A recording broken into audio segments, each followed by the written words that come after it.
Visitez New York en 7 jours. Voici un planning détaillé pour visiter tous les incontournables. Jour 1. Commencez votre séjour en visitant l'un des emblèmes de New York, la Statue de la Liberté. Montez dans sa couronne ou flânez simplement sur l'île avant de partir à la découverte d'Ellis Island. Prenez ensuite le métro en direction de Brooklyn pour découvrir le quartier branché de Dumbo et le quartier résidentiel de Brooklyn Heights. Retournez à Manhattan en traversant le mythique pont de Brooklyn, puis finissez la journée devant les lumières démesurées de Times Square. Jour 2. Découvrez le quartier bourgeois bohème de Greenwich Village où se trouve notamment le building de la série Friends. Remontez jusqu'à Little Island, ce parc atypique sur pilotis, puis explorez le quartier de Chelsea. C'est notamment ici que se trouve la High Line, cet ancien chemin de fer réhabilité en parc suspendu. Elle remonte jusqu'au quartier Hudson Yards où se trouve l'observatoire The Edge.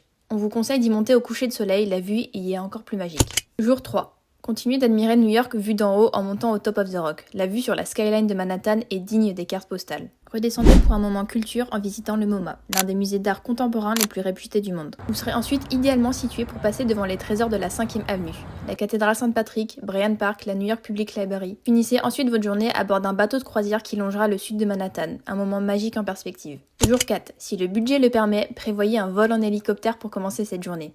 C'est une expérience hors du commun et la meilleure façon d'admirer New York d'en haut. À votre retour sur terre ferme, baladez-vous dans le quartier financier de New York où vous apercevrez notamment le mémorial et le musée du 11 septembre.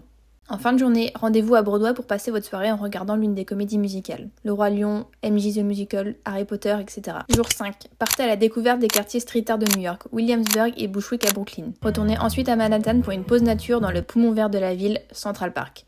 Avant de vous rendre à un match de NBA le soir, faites un aller-retour à Roosevelt Island pour emprunter les téléphériques de New York. Jour 6. Explorez un quartier mythique de Manhattan, Chinatown. Little Italy se trouve aussi à côté, bien qu'il ne reste plus qu'une rue principale de ce quartier. Continuez votre balade à East Village, un véritable melting pot où de nombreuses populations du monde se sont installées. Remontez jusqu'à la 34e rue où vous apercevrez le Flatiron Building et Union Square avant de terminer la journée dans un autre observatoire. On vous laisse le choix. Plutôt Empire State Building ou le Summit? Jour 7. Cette dernière journée débutera à Harlem en participant à une messe gospel. Assurez-vous que ce jour tombe un dimanche pour pouvoir assister à l'une de ces cérémonies authentiques. Puis, ne manquez pas de faire le tour du quartier avant de vous rendre au musée d'histoire naturelle. Un musée qui retrace les origines de l'homme, de la terre et des espèces. C'est un lieu fascinant. Alors, qui part à New York bientôt ?